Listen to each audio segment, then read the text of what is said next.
such a screech. You'll shake and shudder in surprise when you hear these zombies shriek. Spooky, scary skeletons and shivers down your spine. Shrieking skulls will shock your soul and seal your doom tonight. Spooky, scary skeletons. How's it going, guys? Ghost Caliber here, and today we are talking about Black Ops 4 Zombies. Finally, after all this time. After this, and maybe a little bit later, tomorrow at the most, I will be getting Cold War Zombies, and we're going to talk about that. I literally just got Black Ops 4 Zombies for like a little bit of a Black Ops collection, and to make this video. And I might have to make another video later on comparing Black Ops 4 Zombies to something else, maybe. And I'm finally glad to delete this game. I really am excited to delete it. Because before, I didn't really understand. Like, I was running off of pure memory what made a game bad. And sometimes, hindsight isn't always correct. And I went back and played this game. I mean, I got a couple hours on it. I got about, like, a good 50 hours on it. And that's just zombies, right? Give or take, I had a couple for multiplayer, because I actually genuinely like the multiplayer. I really do. But zombies was horrible. It was insanely bad. And another thing that I don't like about it is one thing, right? We're going to do this one thing at a time. One thing I don't like about the maps, and this goes for all of them. They're all complex. They sacrifice simplicity for complexity. Now, I'm not using those words in the general terms. I kind of use these to describe a map's playability. If a map is complex, it more or less forces you to go through with an Easter egg, right? The map's not really made for it to be survivable. You're meant to really go through it, do the Easter egg, and be done with it, right? And a lot of Black Ops 4's maps are very complex. They sacrifice that simplicity for a lot of complexity. And that's something that I really don't like. Like, example, Black Ops 3. A lot of simple maps. Especially with Zombie Chronicles. But the maps there kind of border the line between simplicity and complexity. Because I feel just as obligated to just sit there and survive as I do to try to get through with the Easter egg. And that's something that those maps should have. Black Ops 3 hit it gold with its trying to mix its simplicity and its complexity. Another game that did this very well is Cold War. Cold War really did this in D Machina and Firebase Z.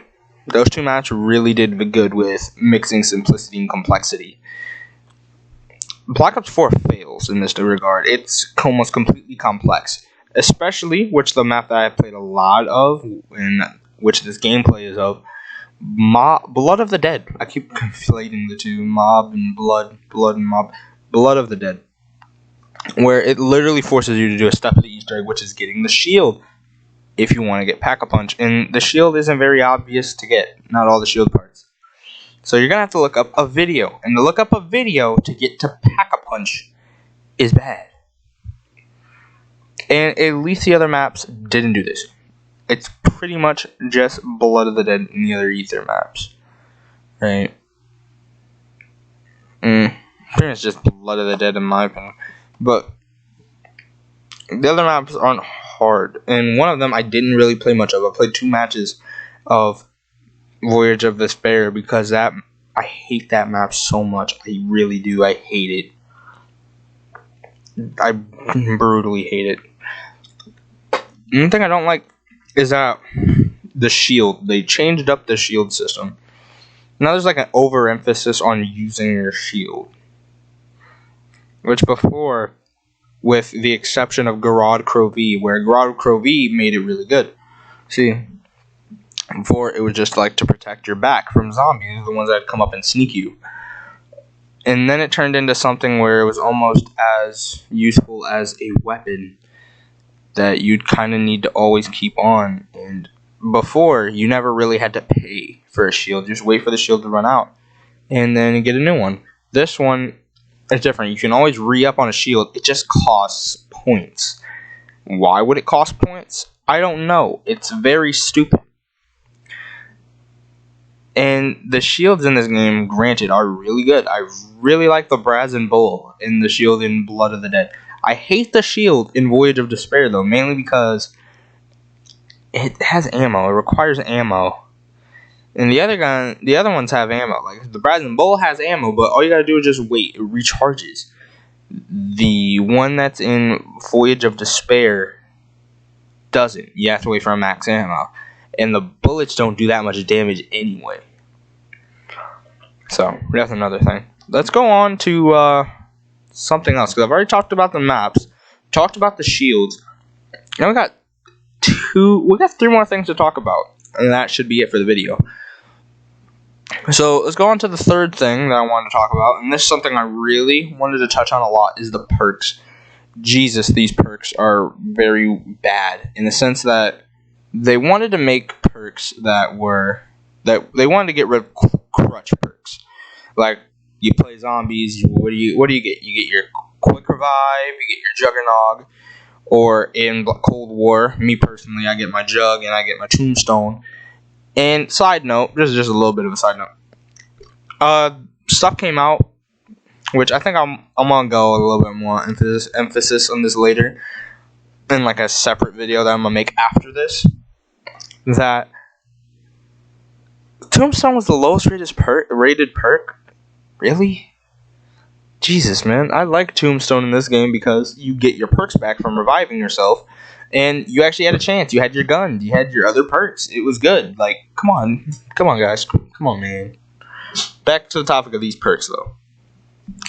They took out 3 of the perks that we know and love. They gave us an automatic Jug. Which, another thing that I didn't really want to go into a full thing about, but I kind of want to talk about a little bit. The zombies in this game are god-awful. The AI is different. Like in Black Ops 3, the zombies would go to where you are. These zombies kind of like try to juke you a bit. Because the zombies kind of know where you're going, or you're going to try to calculate to where you're going to. Or at least that's what it felt like. Didn't feel like other zombies games where it'd be like, alright, I have a chance if I like run and I can like juke someone. I can go through a little tiny gap, right? I can go through a gap between the zombie and the wall. This time, if there's a gap, don't even try. The zombie's just gonna like run towards the wall and try to like kill you, you know? Which, that was bad. And that's another thing. So they took out Jug, just giving you automatic Jug, depending on your difficulty. If you're on normal, then you get your automatic Jug. Anything higher than that, goodbye. And they took out Double Tap. They replaced it with this weird Pack-a-Punch system where in order to get Double Tap, to do double damage, you have to Pack-a-Punch your weapon 5 times. Well, re-Pack-a-Punch your weapon 5 times. And that is just tedious. Pack-a-punching the same gun 5 times when you could just get the same amount of damage from a perk. Come on, man. Another thing I took out was Speed Cola, which automatically makes me not want to use a couple of the guns. Like, that is not even there anymore. I really wanted to like use Speed Cola, and it's not even there anymore. And it just saddens me to the core, because out of every perk I really liked Speed Cola. I really enjoyed Speed Cola. But talk about some of the perks that, in my opinion, are actually good, because there are some. Dying Wish, which takes the place of Quick Revive. Quick Revive would pretty much, in this game, pretty much works the same way as it did in World at War, with an added bonus that your health gets back faster. Yeah, Dying Wish is like, after taking a lethal amount of damage, aka getting hit your last time, you get back 1 health and you're temporarily invulnerable. Well, not invulnerable, temporarily invulnerable, and then you get like higher knife damage, but it gives you enough time to run away, so it takes place of your Quick Revive. Another thing is Winter's Wail. Think of it as Widow's Wine, but without the grenades, and instead of silk grenades, you get these ice things that slows them all down. Really useful perk. Another thing I have is PhD Slider, which slows down a lot of explosive damage, which is useful. And another one that I want to say is Bandolier Bandit. I really enjoyed Bandolier Bandit. Having that extra ammo really helps, especially since this game has the thing about not giving you perks. Not perks, giving you power-ups. Since it doesn't really give you power-ups a lot, I find myself really leaning towards Bandolier Bandit. Another thing about the perks that I find is stupid is that they have this thing at the end where if you're playing on Chaos, it's your Odin slot. But if you're playing on Ether, it's your Tonic slot. But there's a modifier that makes your perks better. Why do they have this? I have no idea, but whatever. But another thing is Secret Sauce. I find myself running Secret Sauce a lot, where it just gives you a random perk. And if you don't like the perk you got, just hit the machine again, get a different perk. I find myself using that a lot, because 1,500 points, very useful to get a random perk. And 2,500 for the modifier? Sign me up. But yeah, the perks here pretty much, there are still Crutch Perks. There always will be until Zombies is the bright idea to take out perks. But perks here, some of them are just completely useless, like Stone Cold Stronghold. I'd say that one's kind of useless because in this new age of zombies, standing still is not smart, especially on these complex maps. See, before on simple maps like Kino to Toten, camping would be a viable solution, or Notchder and Toten. That camping in one singular area would be viable, but with these complex maps, it's just not an option. Let's go to the fourth thing. Specialist weapons. There were specialist weapons before. Those ones, very good. You had to earn them, but that was added to how good they were. They were really good, and you had to earn them. You didn't just get it from the start. Black Ops 4 says, hey, yo, screw that. You're going to get this now. From the very start, and you're going to level it up as the game progresses. And there's such a gap between these weapons.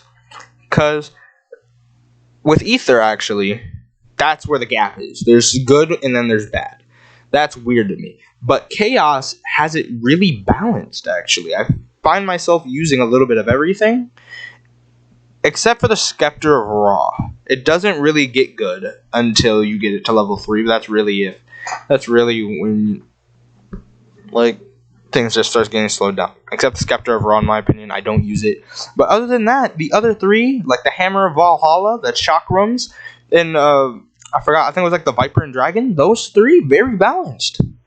And a lot of people use the Scepter of Ra, and I used to when I used to play when a game first came out. That's nice to me that Chaos was able to balance them out very well. But Ether is where it goes wrong, because on Ether,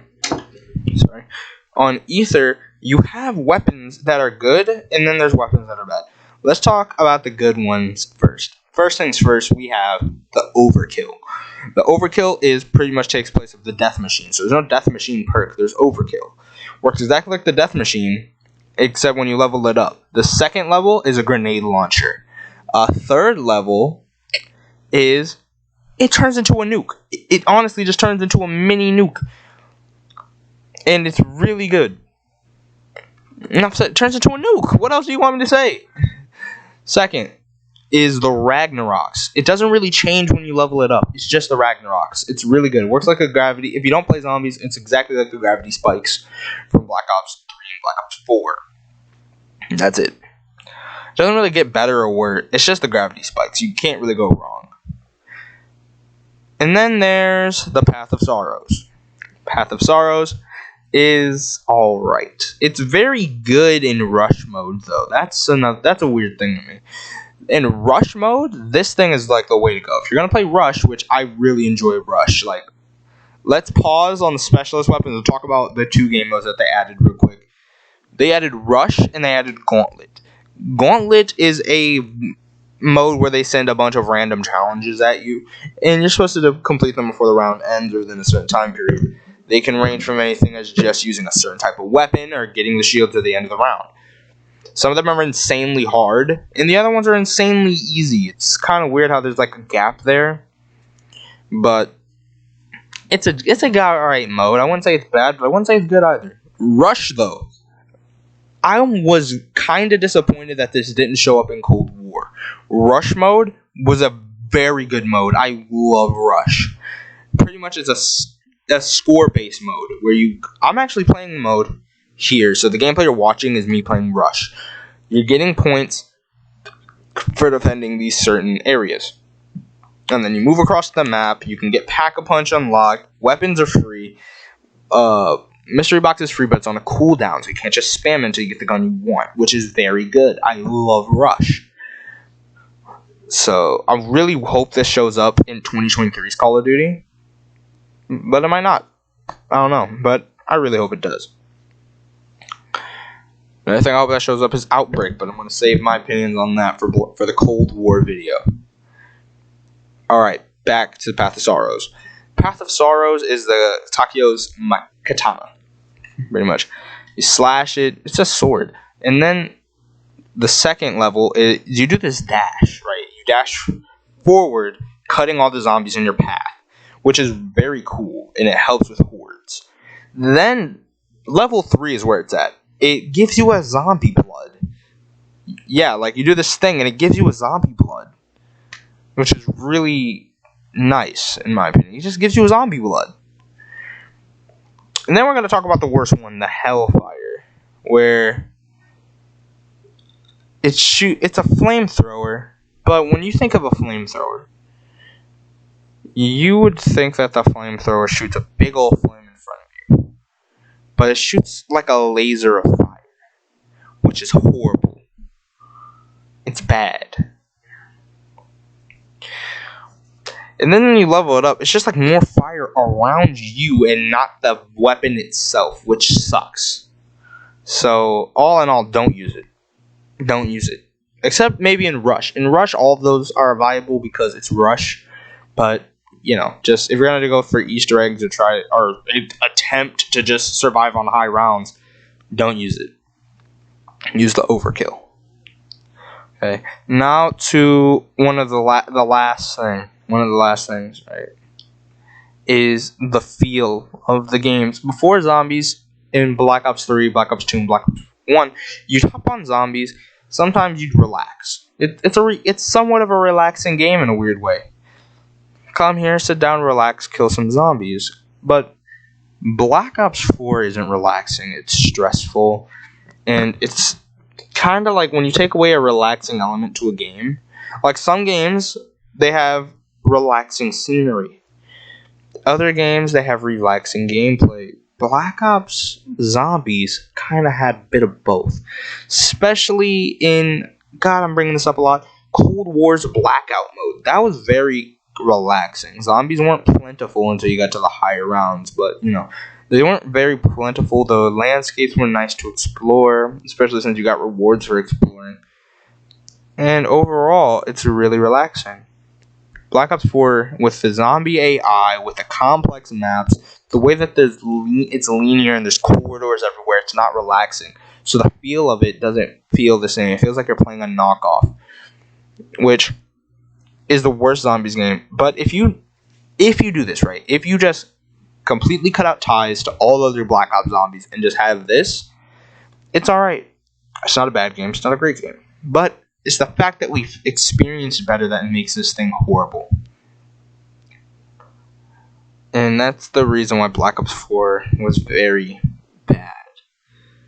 And it was like, it just didn't feel like zombies. Like, all the stuff I just mentioned isn't in a zombies game. It's not.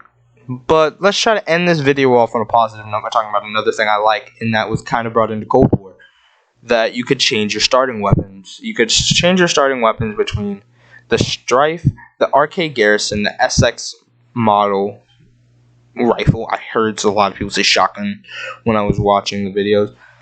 An SMG, and I think the Mog 12. I think that was it. I might be forgetting one or two. But yeah, you can change your weapon between there, and I thought that was nice actually. And it was nice. I really enjoyed that. But other than that, I hope you guys enjoyed the video. If you did, please hit the subscribe button. The next video should be something about Black Ops Zombies. Or, yeah, it will definitely be something about Black Ops Zombies. My next review will be on Nightmare. You guys are excited for that. And share the video out. All I really want is exposure right now. I just need people subscribing.